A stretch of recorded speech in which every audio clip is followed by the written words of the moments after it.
Okay, I had just gotten done doing this video and I uploaded it. And then I went to Noah's website, or actually his Twitter page, and I saw that the Democrats already have their hooks in him. This is him with Kamala Harris right here. You got a plan. Yes. You got a plan. Yes. Just the laugh and just grabbing his face gets to me. I mean, this is Brooklyn Dad defiant. There's a lot of people here who are giving him a lot of props and encouraging him on his road to Democrat tyranny. And what I'll do is, this is Noah was taken. That's his handle. There he is with Harry Sisson, Roland Martin right there. Wow, I'm just speechless. It's kind of like GROOMING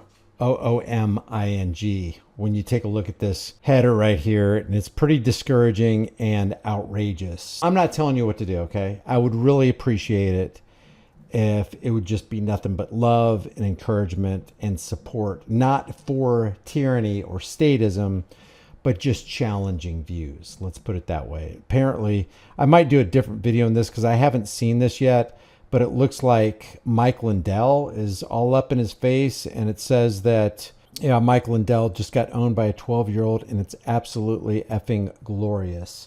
So what I'll do is I'll leave this link in the description for you. Again, nothing but love toward him and concern for his soul when the Democrat hooks are deeply embedded. Appreciate you guys. Here's the video. All right, this kid's name is Noah, and we discussed him momentarily the other day on a video that I released, but I wanted to talk a little bit more about this because it is true. This kid is impressive. He's a diamond in the rough. He's one of those rarities. He's very articulate. It looks like he's mentally conscious and aware. It looks like he is not a mental slouch, let's put it that way. And he knows at least how to effectively articulate and regurgitate the issues of the Democratic Party, specifically Kamala Harris's platform. I want to go over this a little bit slowly, and this isn't me criticizing the person.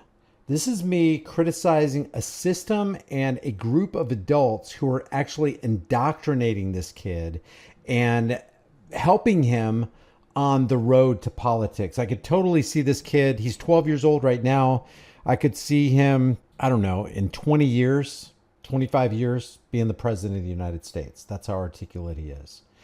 And what he says, if you really think about it, while at first it sounds impressive, if you really break it down, that's all he's doing is regurgitating talking points, and pretty much anybody can do that. I'm not saying any 12-year-old kid can do this, or a 16-year-old or 18-year-old. I mean, heck, there's some men out there that can't articulate politics like this kid can. But we're going to we're going to work through this. And again, this isn't a personal attack against him.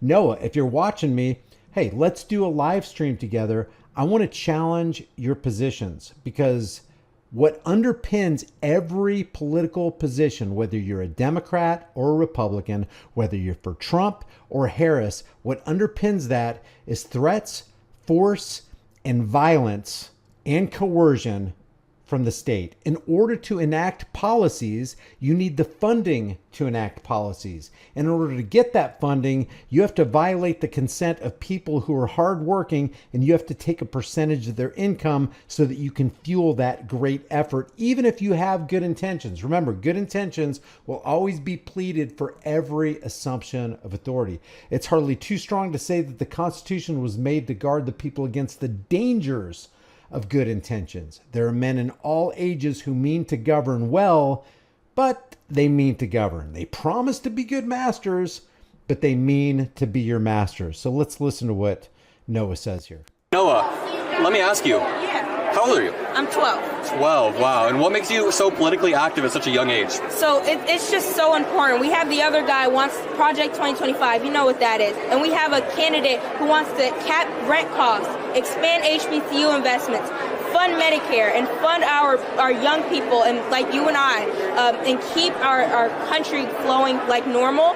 Funding young people needs the violence of the state needs to befall another group of people, Noah. so that they can give those people what those people want. And those people don't deserve for somebody to be obligated to help them out in any way, shape, or form just because the government says so. And it's not, housing is not a human right. Food is not a human right. Healthcare is not a human right. If you believe it's a human right, then you believe somebody else has the obligation to foot the bill to provide those things to those people. Think this through. You got to think it through. If you want to maintain the moral high ground, a moral position, if you want to establish and chart your course according to a moral compass, then you can't have anything to do with politics. As soon as you involve yourself in politics and promote a political party or a corrupt psychopathic politician, you have to step away from the moral trail and you have to chuck your moral compass. That's the bottom line. Where we have Donald Trump on the other end. You know that story. So it's so important for all of us to be here, whether you're a delegate, whether you're a content creator, make your voice heard and make your noise. Incredibly well said. And what issues are most important to you personally? There's so many, right? Yeah. I'll start with President Biden's accomplishments are just so impressive, and we have to keep that going. And I know the exact person who's going to keep that going. That's Kamala Harris. Issues that are most important to me, first of all, not electing a felon to the White House. That should be obvious, right? That should be obvious, but unfortunately it's not, based off the interviews I've seen with you. So, define felon. Would you define a felon as somebody who writes legislation or approves of mass genocide of a group of people? Or how about legalized mass murder, which is what war is? And if that's the case, and it truly is, you are truly a felon. You have involved yourself or themselves in criminality when you approve of legislation or policies that you know that if they get enacted, a whole lot of people are going to die. And that's what happens in every single war. So if mass murder is immoral and those who commit mass murder are criminals and it makes them a felon, then just because they haven't been convicted yet doesn't make them any less a felon. So basically you are talking about in the halls of Congress, in the seat of the President of the United States, governors, whoever enacted legislation for legalized mass murder or legalized theft and extortion are actually in the realm of justice, in the halls of mercy, in the realm of the universe. They are truly felons, whether they're convicted yet or not. So think carefully about what you're saying. When you use words, words matter. Words have meaning. And if you say felon is somebody who continually commits a truly criminal act that actually leaves victims. Those are the most issues important to me, and I appreciate you so much for asking that. Dude, yeah, I appreciate you for talking to us. That's great. Thank you. So, what do you think about the momentum shift from President Biden to President Harris, and would you say that you're more excited to have a younger candidate who can appeal to more demographics? So I was excited to have President Biden. I mean, age doesn't matter to me as long as we have a candidate who doesn't want to make the voting age higher, but expand voting rights to 18-year-olds and 20-year-olds and 19-year-olds. And so I think I was excited about President Biden, really excited about President Biden. And now that we have a younger candidate, it just expands our demographic. But either way, I was extremely excited to have an effective leader. But I'm extremely excited to have the 59-year-old in the White House. I am mind blown by how great you are right now. Thank you. I want to ask you, do you have anything to promote on camera? It is truly impressive. You can't take anything away from Noah as far as him. He's done the due diligence. He's at least reviewed the talking points. He's become good at communicating those talking points. And he just has a really pleasant demeanor and a pleasant spirit. And I really hope that Noah gets on the right path and that politics doesn't corrupt him. Because I'll tell you, power corrupts, and absolute power corrupts absolutely.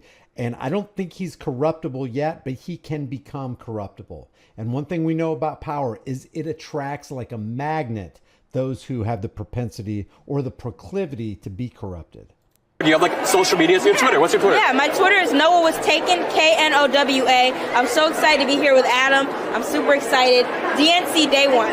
Hell yeah. And then I also want to ask you. I hope that anybody who sees this video right here doesn't send this kid hate, but we need to encourage him by asking him questions. He seems like a logical kid. It would be great if he came on a show. Maybe we could do a live stream together, Noah. But I would definitely like to talk to you about the corruption of politics. Left politics, right politics, it doesn't matter. And the criminality of politicians. How have you felt let me see how I can word this. When it comes to Project 2025, what do you think is truly at stake for people that are young like us and long term, heading down the long, The completely ending the infrastructure bill that would be extremely beneficial to our generation.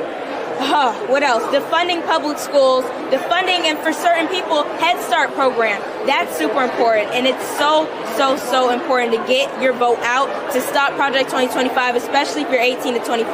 Yep. And what do you say to people our age who are disillusioned with our institutions? You know how there's a lot of people who think that Trump and Kamala, are effectively the same. How do you rebut that? That is so untrue. You can just look at their record. Look at their record and see it was not true. Who was responsible for Central Park 5? We know. Who was responsible for holding predators like Trump accountable in California and San Francisco? We know who that is. That's Kamala. But there are also different forms of predation. You can be a economic terrorist, let's say, and instead of you can prey on them physically, you can prey on them monetarily, and that's what politicians do. That's how they circle around their prey and they pick us all apart. So this kid's name is Noah. I'll go back and I'll find out what his handle is and I'll drop that in the description. I would appreciate it if please don't give this kid hate mail. This kid needs to be encouraged and this kid needs to be challenged with thought-provoking questions. And I think if anybody can do it, we can. Leave your thoughts about this for the world and the global thought police in the comment section below. If you haven't done so already, subscribe to this channel, hit the bell notification icon, give it a thumbs up, share it with everybody you know. Don't forget to subscribe to my email list through my website, highimpactflix.com. If you want to support the channel further, grab a shirt, become a channel member, and that'll be available pretty soon. Let's get us up to, let's start with 10,000 subscribers. I really appreciate you guys watching these videos. Make sure if you like them, that you give them a like, that you share them with everybody you know, and all that stuff is free. So I appreciate you guys being here.